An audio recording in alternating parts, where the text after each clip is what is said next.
Corey watched the cameras that sat on the wall of his little listening station outside of Cashmere.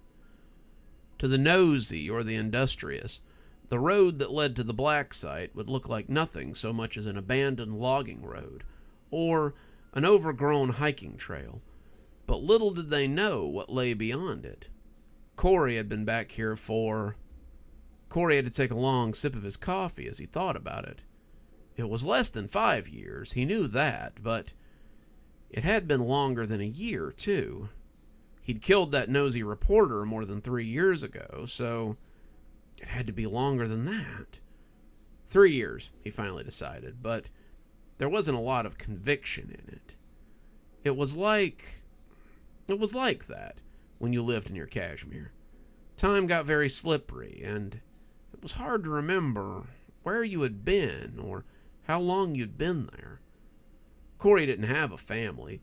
Most of the black site guys didn't, and it made it harder to remember things when you lacked touchstones. Corey didn't have a wife, no kids, no parents to ask why he wasn't at Christmas dinner. He had been in Iraq before this, though. Sometimes. That seemed like a lifetime ago. He'd been involved in a nasty bit of business over there, something that made it necessary to disappear from the face of the earth pretty quickly. Corey had been a good soldier, though, done what he was told and never batted an eye at it. And that was how he had ended up at a post like this. His only real connection to the world outside of Cashmere was BJ, his handler. Once a week, BJ would call him for a status report, and Corey was always hungry for the sounds he might hear in the background. Other than that, his only human interaction were with the people of Cashmere. They had all generally accepted him as just another walk-in, but he tried to keep his interactions with them light. Thank you to the girl at the coffee shop, a nice day to the guy at the grocery store, a nice weather, ain't it, to the old-timers at the general store, and then it was back to business as usual. He liked that. It made it feel like a community and less like a job. The cameras, however, were new. They had arrived a few months ago, 2 large crates of cameras with housings, and a note telling him where they wanted them and where they didn't. "There's a jumpsuit in the box," BJ had told him the night after the box arrived. "Take one of those white vans on the work orders in the envelope and be sure you get them all put up over town." "And what if someone sees through me?" Corey had asked, but BJ had just laughed. "Kid, these people ignore weird stuff all the time. No one is going to look twice at you." On that score, BJ had been right. With the work order in hand and a very convincing-looking setup, Corey had no problem putting the cameras up all over town. There was one in the general store, one at the grocery store, one in the coffee shop, even one at the Cashmere Intrigue. He had set up about 30 cameras all told, and they all seemed to work through this odd sort of wireless network that had been set up remotely. There were several locations he was specifically told not to set up in, and Corey wondered why the files were so intent on leaving out those areas. "Do not, under any circumstances," the order had said, "go near the prison or the forgetfulness clinic. You may set up a camera in the parking lot of the botanical gardens, but you should not attempt to set up one inside under any circumstances. The hospital will also be off limits for medical reasons, and if you see the old man and his grandson, leave immediately." That seemed to be the other part of his observation job: avoidance. He had files on several of the townspeople and strict orders that they were not to see him. People like Dr. Winters, the warden of Stragview, Jack Register and his grandson, Marcus Carmichael. The mysterious owner of the botanical gardens was another one, and the hospital was also off limits for some reason. BJ claimed it was for HIPAA reasons, but Corey wasn't so sure. The people in this town seemed way off. Not like mental patients, but like they might be from a different time. He had seen a few of them with cell phones, but it was rare that you saw one of them that looked like a zombie. They had computers, but they never seemed to use them for mindless stuff. It was like an updated Mayberry somehow, and Corey didn't understand it. Instead of DoorDash or Grubhub, they had bike meals, and they called them on the phone tree to make their orders. They had live music in the park.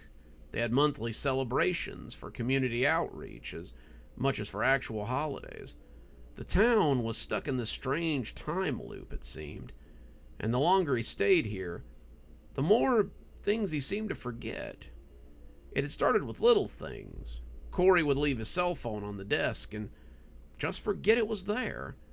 He would forget to check his social media, something he'd been fond of since he was a kid. He would forget what day it was. He would forget about the house he had waiting for him back in Arkansas when his deployment was over. He would just think about the town and what it would be like to stay there when it was all said and done. He could get a spot at one of those shops downtown, maybe sell hunting gear or meat or something. Cashmere needed a butcher. The one they had was far from professional, and Corey had some experience with meat and blood. He knew just where he'd put it, too. There was a little shop on Main Street, the one that had held the deli until the owner got lost in the woods. Lost in the woods, Corey scoffed. Yeah, right. One of those things that had come barreling into his perimeter fence had got him. He was sure of that. They had shown a pretty strong interest in his little setup until he'd pumped a few rounds of full-jacketed ammo out of his AR. He'd been on top of the bunker, too. No sense getting on eye level with those creatures, if he could help it. They didn't seem to have an eye level, not that he could see, but the way they moved reminded him of hunting cats. They were sleek, quick, deadly, and he'd chased at least one of them away every week since he got here. He looked up from his daydream and saw someone coming out of Libris Talent, a shop that had cropped up in Old Town. It was the same pretty boy and his aged corpse of a boss, Mr. Richard T. He'd gotten an emergency folder on that one. Richard T. Seraph was in the same level of spooky as Dr. Winters or the Warden of Stragview, no name included. As they walked up the street, Richard T. looked right at the camera as it hung from the pole and seemed to give it a little wink. Corey sat back a little, not really liking the attention of that fella in the least bit. His mother had an old illustrated copy of the Phantom of the Opera when he was a kid, and the guy walking up the street looked like the old ghost when he'd taken his mask off to show Christine. His mother, he thought, that was someone he hadn't thought of in a while. He tried to remember her, but her face slipped away just as easily as it had slipped in. It didn't matter, he guessed. She was just another ghost in a town of ghosts. He wondered where all the video feeds were getting fed to. Back to BJ, he assumed, but where was he sending them? The Pentagon, the FBI, the Illuminati? Who the hell knew? As long as his checks kept clearing, Corey didn't much care. He watched Richard T. and his assistant head down to the diner, where they bumped into Pamela Winters and Julia. Dr. Winters gave him a look that could curdle cheese, but he just held the door open for her and let them in first. At the general store, Wayne Stokes was buying coffee and eggs. Wayne had replaced the fella Corey had shot outside the doctor's office, and this one seemed to know how to keep his nose out of business. He hadn't been scrutinized too strongly since the reporter's death, and that was just the way he liked it. Corey sighed. It was a slow camera day. He grabbed his coat and decided to head to the coffee shop so he could do a little people watching. People watching was his favorite pastime these days. Large chai latte for Caleb. Corey raised his hand and went to grab the drink. Then he took it to the table near the back wall so he could watch her when she came in. She hadn't been doing well lately, but she still came in every day at 4:30 to get her usual. She wanted a cookies and cream espresso with cold foam, 2 pumps of vanilla, and extra ice. That hadn't been in the dossier, but what had been in there was that this one was dangerous. He didn't have long to wait. She came in about 5 minutes later, her mousy brown hair pulled into a bun, and her glasses pushed up on her nose like a librarian. It was hard to believe that this one was on the agency's most wanted list, but he'd seen stranger. They also wanted her alive, so that was going to be a little difficult. Dead was usually easier. "Hey, Candace, back for your afternoon treat?" the barista asked, as she pulled the beverage from beneath the counter. Corey had seen her make it not 5 minutes ago and stick it beneath the front counter. You couldn't have done that with very many customers, but Candace was just about as regular as a train. "Thanks, Ruby. I need this little pick-me-up in the afternoon. Could I also get an iced latte with cold foam? I'm meeting a friend for coffee." The barista gushed, but all Corey heard was "friend." Well, shit. That was going to make things interesting. He picked up his drink and decided that today wasn't going to be the day. Maybe next time, but not today. He'd catch her on her own and make his move. But for now, it was all about observation and intel. Good evening, everyone. It's me, Dr. Plague. Thank you so much for joining us for tonight's show. If you think you might like a little more spooky in your life, then please feel free to click on one of the videos we have up here.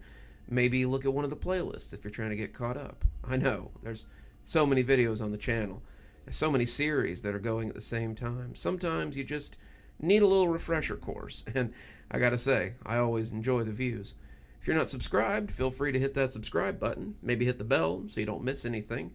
We upload a lot on this channel, so you won't want to miss a single story as they come out. If you'd like to support the channel, you can click on the Amazon link down there. There's quite a few books in my Amazon account. You can have a look, and if you'd like a signed copy, get up with me through email, and I'll be happy to work something out with you. Also, there's links to my Patreon, and you can become a member on the channel if you'd like your spooky a little bit early. Patrons and members on the $5 tier get their videos 12 hours early. That's in the morning as opposed to in the evening.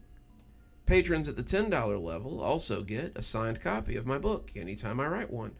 Speaking of my patrons, you should see them appearing right now.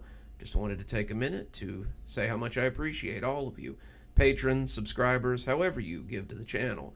I really appreciate everything you do, and it truly touches me that you have chosen to support the channel in this way. Well, that's enough for now. Till next time, Dr. Plague, signing off. Have a wonderful evening.